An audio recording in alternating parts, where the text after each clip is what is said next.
Hi everyone.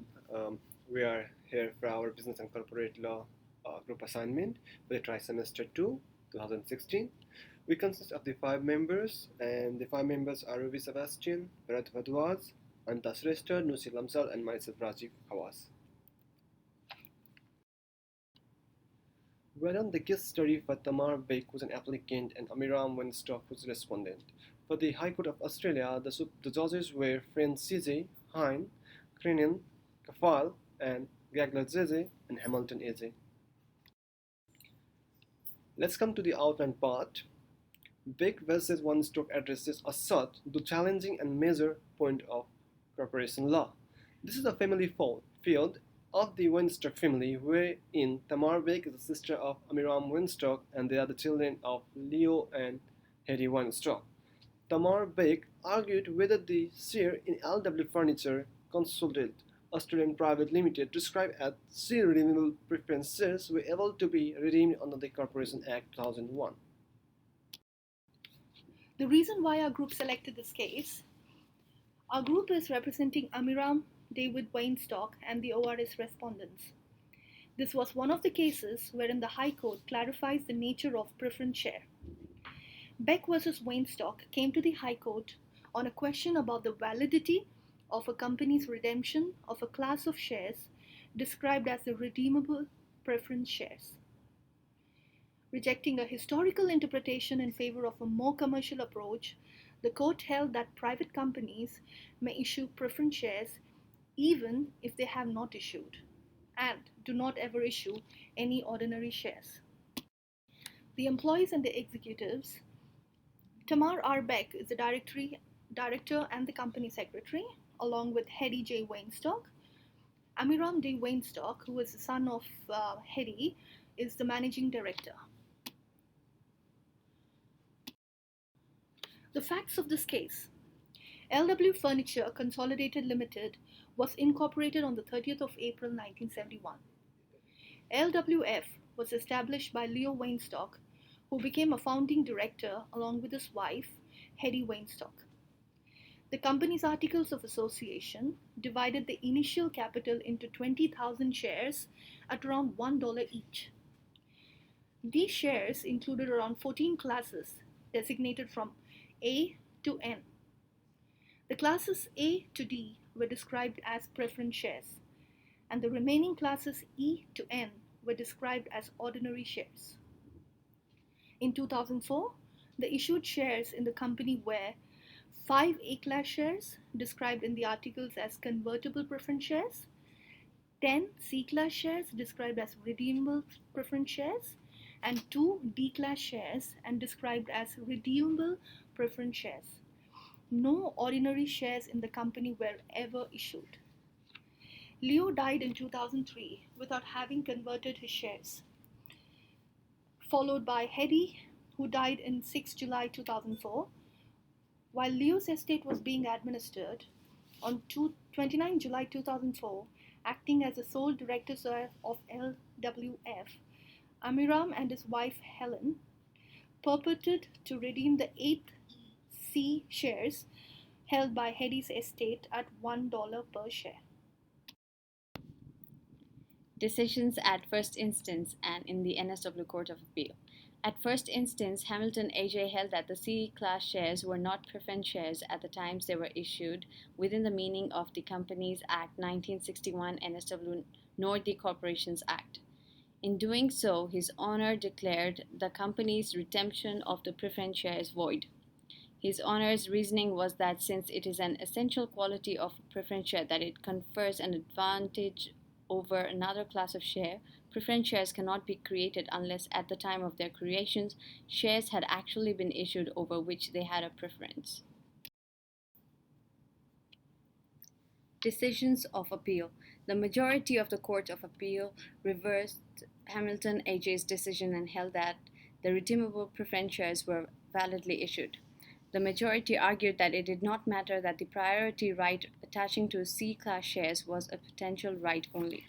They argued that shares having potential rights was not unusual, as preferential rights only come into existence upon the happening of a particular event anyway.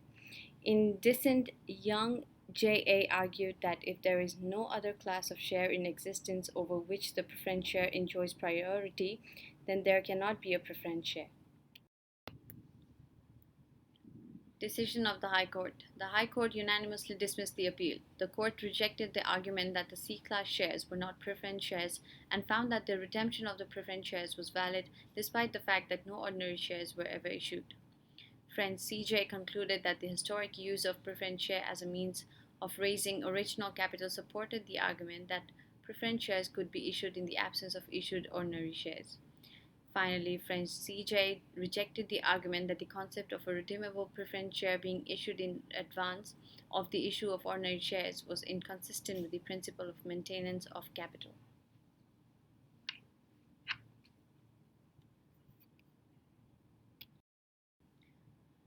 Analysis. In comparison to French C.J.'s reasoning, the central issue for Hayne, Crinan, and Keffel J.J. was simply what was meant in 1961 Act by preference share. Their owners found that so long as a company's constitution expressly authorized the issue of shares that carried some preferential right over other shares that could be issued, then those shares were preference shares. Their owners also considered but untimely dismissed the argument that by permitting a company to have share capital consisting of only redeemable preference shares, that company could be left without any members if the shares were redeemed. They held that while this result was theoretically possible, it was doubtful that the duties owned by directors would permit this result, and further, both the 1961 Act and the 2001 Act provided that if a company has no members, it is a ground for winding up by the court. Gagler J. determined the issue of reference to the Corporations Act as the shares were redeemed in 2004. His analysis of the legislation can be summarized as follows. The scheme of the Act neither requires nor assumes that the ordinary shares be on issue for a redeemable preference share to be valid. It is inherent in the concept of a preference share that its rights are differentiated from those attached to ordinary shares, but it is not intrinsic to that differentiation that there be ordinary shares actually on issue. There is no reason why a company cannot on registration have only members who hold preference shares of one or more classes, or a single member holding a single preference share, and shares attracting the priority rights set out in Section 254A2 of the Act are and remain preference shares unless converted or redeemed, irrespective of whether or not ordinary shares are an issue. Like French C.J., Gagler J. also rejected the maintenance of capital argument, stating that the argument paid insufficient attention to Section 254K of the Act, which requires a redemption of preference shares to only be out of profits or the proceeds of a new issue of shares made for the purpose of redemption. Analysis continued. LWF's very odd ownership structure was apparently designed to minimize the family's exposure to death and estate duties. Although the mechanism is unclear, it seems that Leo's controlling A shares were intended to lapse prior to his death, so that their value would accrue to other shareholders rather than form part of the deceased estate. Tamar challenged the validity of the share redemption in the New South Wales Supreme Court of the Equity Division. The respondents, Amiram, Helen, and LWF, favored a more literal and permissive interpretation. Hamilton AJ upheld Tamar's claim, declared the redemption void, and ordered rectification of LWF's register. The trial decision was overturned in the Court of Appeal. The majority held that the C shares were validly issued and redeemed, taking a literal approach reminiscent of Solomon's case. Their owners saw no reason to import historical or policy limitations not expressly stated in the legislation. The majority also relied on a fine distinction between the formal conferral of preferential rights and the actual enjoyment of such rights. Since LWF's articles permitted the issuing of new shares at any time, their owners reasoned that the C shares were properly classified due to their clear potential rights over any future ordinary shareholders. The Beck decision turned on the statutory definition of a preference share and more specifically a redeemable preference share. Remarkably, the three judgments varied in choosing the Companies Act 1961, the Corporations Act 2001, or a combination of both. The joint judgment focused on the 1961 Act. Their owners framed the relevant questions as whether Heddy's C shares at the time of their issue were properly described as preference shares liable to be redeemed. This finding has interesting theoretical implications. Friends CJ took a subtly different approach, identifying two relevant dates: LWF's incorporations in 1971 and the shares redemption.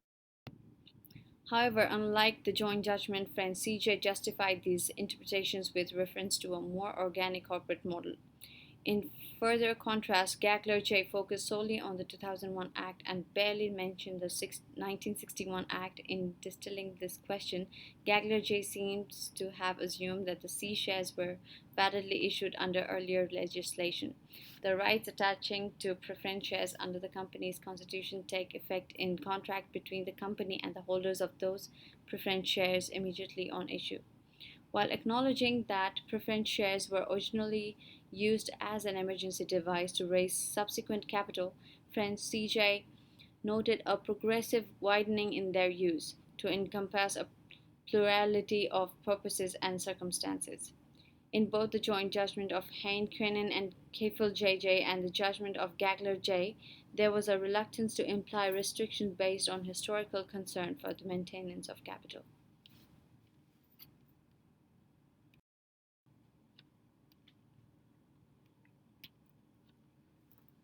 Implications. A company limited by shares is able to specify in its constitution the rights attached to various classes of shares. In decision, Beck v. Weinstock provides that a company need not have a class of ordinary shares on issue in order to issue preference shares. In reaching this conclusion, the court considered the variety of modern corporate architectures and emphasized the freedom of private companies to define their own capital and governance structures, subject to certain safeguards. Private companies could consider whether their share capital structures could be adapted to better reflect the different needs. Conclusion. The Beck decision addresses a novel and interesting point of corporate law. The High Court's conclusion that preference shares can exist without ordinary shares is legally rational and commercially sensible, if in some respects counterintuitive. As this case note illustrates, such developments and divergences are significant interest to practitioners and commentators. Although it has many useful aspects, the Beck decision also invites some critical remarks. While the High Court offered solid answers to narrow issues pleaded on appeal, it arguably missed valuable opportunity to comment on more fundamental questions of how shareholder rights actually operate in close family situations. Aside from the initial fact summaries, the court's reason tended to be stated in the abstract, with little acknowledgement of the deep and complex family relations that formed the bedrock of LWF and were crucial to understanding the border dispute. And this is our reference section and the end of our group presentation. Thank you.